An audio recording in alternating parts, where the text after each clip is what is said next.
también. A propósito de situación económica, vamos a hablar ahora de las previsiones del Fondo Monetario Internacional, que ayer en un Breaking News les presentamos cuando se estaba informando a través de estas imágenes que estamos repitiendo ahora, precisamente cómo se venía el 2023 para el mundo y en particular para América Latina. El Fondo Monetario Internacional, que ha previsto al alza sus previsiones, vamos, no valga la redundancia en este caso.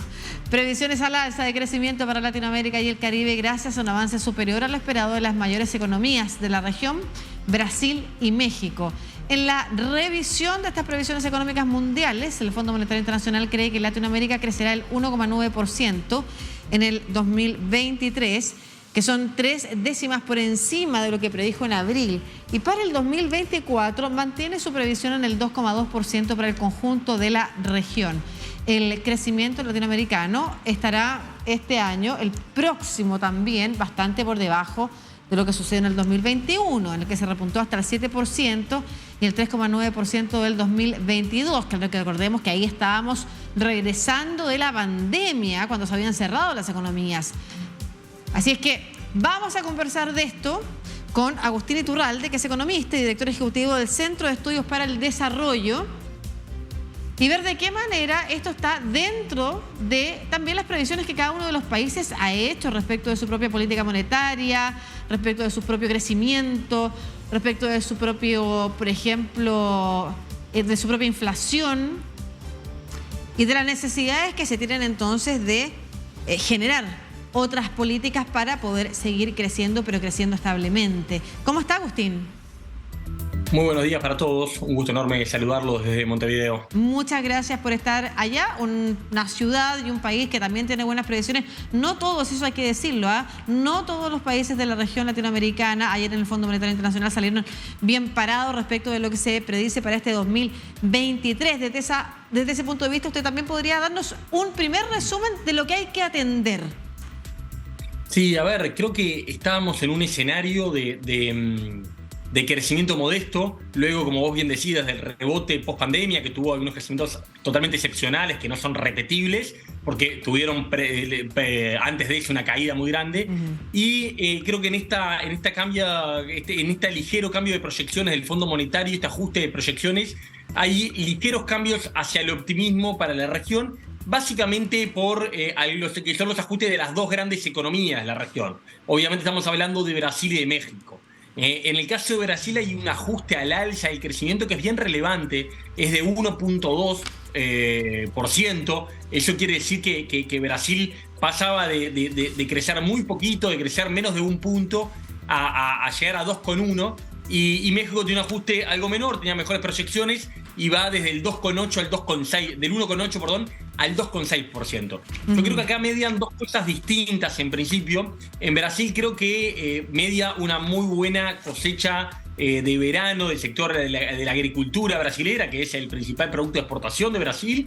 Ya hace rato Brasil es uno de los principales exportadores de alimentos del mundo. El sector exportador no ha parado de crecer y eso encadena hacia los próximos, además de la cosecha muy importante, el primer trimestre encadena hacia adelante sector servicios, transportes, logística, hacia adelante, que hace que se ajuste al alza. Otros países, por ejemplo Uruguay o Argentina en parte, hemos sufrido una sequía bien relevante este verano, que nos ha hecho tener una mala cosecha de verano. No es el caso de Brasil.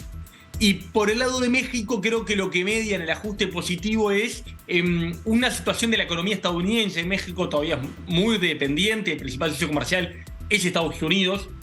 Una situación de la economía estadounidense mejor de lo previsto. Una economía que se muestra mucho más resiliente de lo esperado. Sí. La Reserva Federal ha aumentado las tasas de interés de forma consistente y ha logrado empezar a tener una moderación inflacionaria, pero eso no ha tenido consecuencias en la actividad y el consumo como se esperaba. En general hay un trade-off en esto, ¿no? Recordémosle a los televidentes, en general se supone que cuando uno tiene problemas inflacionarios y sube las tasas de interés para controlar la inflación, eso tiene un costo en la actividad.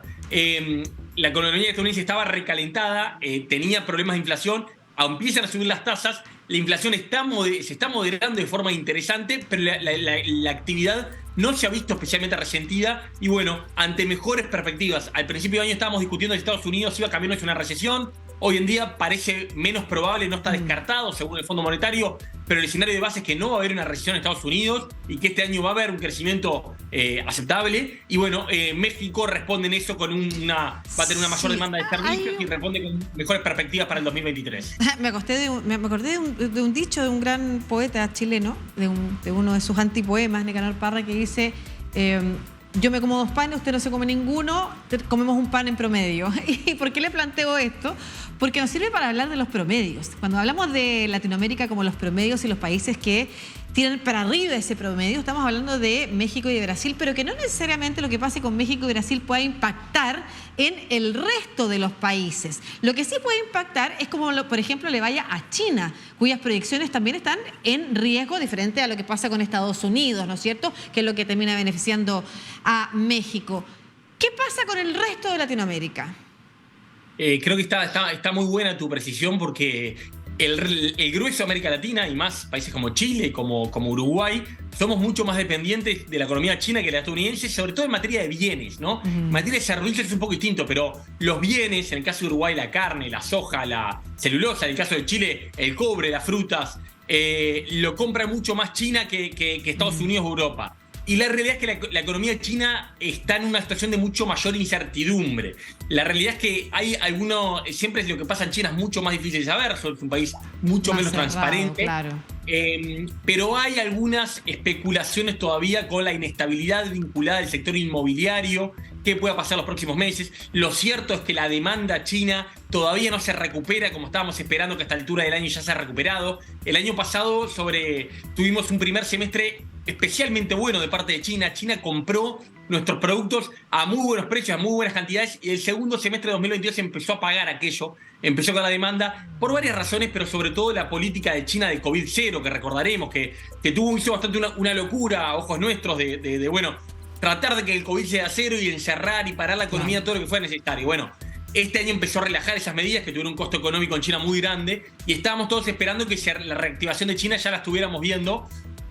Creo que hay algunos síntomas de mejoras de precios, en particular la soja, por ejemplo, un producto muy importante para Uruguay, Brasil, Argentina, Paraguay, se está recuperando. El petróleo, que nos juega en los dos sentidos, pero también hay expectativas de que vaya al alza.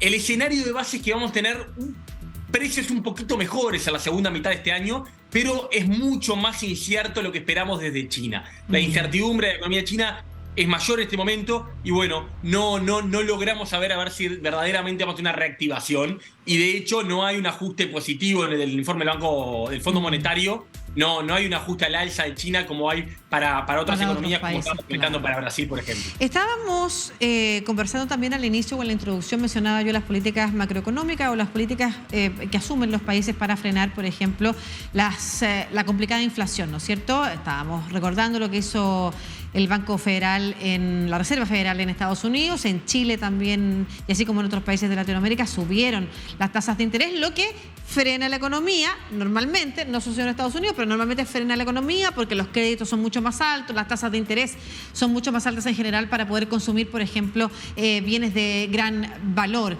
Eso es fundamental para que la economía baje esa calentura inflacionaria, ¿no es cierto? Se enfría un poco, pero por otro lado el equilibrio es precario. Cuando las tasas de interés se mantienen mucho tiempo altas, puede terminar afectando mucho más el retraso del crecimiento de la economía nuevamente. ¿Cuál es el punto de equilibrio que usted recomienda que los países estén mirando hoy aquí en Latinoamérica respecto de cómo frenamos la inflación, pero por otro lado, cómo logramos volver a crecer, quizás no como en los 90 o en los 2000, por supuesto, estamos en otro momento económico a nivel global, pero sí crecer un poquito más de lo esperado? Es la pregunta del millón, ¿no? La que estás haciendo creo que es la pregunta clave ¿hasta dónde de cada cosa?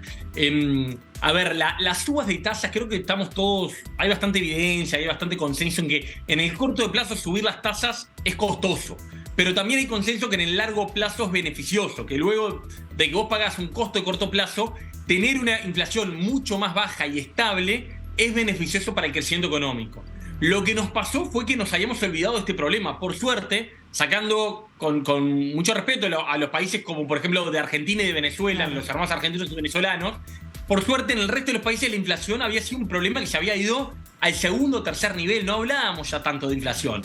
Y luego de la pandemia, yo creo, en buena medida, producto de políticas equivocadas, monetarias y fiscales durante la pandemia, que fueron excesivamente laxas en el aumento del gasto público y en buena medida promovidas de organismos como el Fondo Monetario y otros que estimularon, bueno, gasten, no pasa nada, no hay límites. Bueno, cuando nos despertamos de la resaca vimos que sí había límites, que Colombia perdió el grado de inversor, que muchos perdieron calificación de deuda, que empezaron a pagar más cara el acceso al crédito y que, bueno, se complicaba. Bueno, hay un costo a pagar que hay que ver cuánto y cuánto, ¿no? Cuánto es lo exacto, nadie lo sabe. La verdad es que eso nadie lo sabe. En la medida, en esto, sabes que la clave es cuán creíbles son los bancos centrales o la Reserva Federal. Cuanto más creíbles sean los bancos centrales, menor es el daño que le tienen que infligir a la economía para bajar la inflación. Cuando realmente, creo que lo que hace el Banco Central Brasilero y la Reserva Federal son buenos ejemplos de esto. La sola amenaza de que esto va en serio y de que de verdad van a querer bajar la inflación, ya tiene un efecto que no hace necesario disparar el arma, ¿no? Es simplemente, a ver, para poner una analogía quizás un poco agresiva, pero solo mostrar el arma y que sea creíble, que tú la podés usar, ayuda a que baje la inflación sin que sea necesario dispararla. Cuando tenemos bancos centrales mucho menos creíbles, historias inflacionarias mucho más graves, bueno, sí, es mucho más costoso en términos de actividad y de empleo lograr recuperar niveles de inflación más razonables. Hoy en día, hasta ahora, creo que Estados Unidos lo está haciendo bastante bien. A Brasil costó al principio y de hecho hubo algún intercambio entre el presidente Lula y el Banco Central de cómo iba a hacer esto, de que el presidente no quería más aumentos de tasas, pero parece que está funcionando. En Europa es mucho más complejo. En Europa el aumento de tasas ha llegado a inestabilidades bancarias del sistema financiero. Pero bueno, la realidad es que nadie lo sabe. Hasta ahora parecería que venimos caminando por un fino cabecillo más o menos con cierto grado de éxito. Claro. Pero bueno, creo que falta ver algunos capítulos de la película. Lento pero seguro, quizás efectivamente, si se concretan las proyecciones del Fondo Monetario Internacional, las economías volverán a crecer y entre ellas la mayoría de las economías en Latinoamérica. Muchas gracias a Agustín Iturralde, economista desde Uruguay, conectado con toda Latinoamérica a través de DNews para hablar de este resumen y darnos una bajada, además el resumen que ayer mostrábamos en vivo y en directo mientras se estaba emitiendo. Muchas gracias, que estén muy bien. Muchas gracias a ustedes por la invitación. Un gusto, como siempre, estar en contacto con Latinoamérica a través de DNews. Gracias.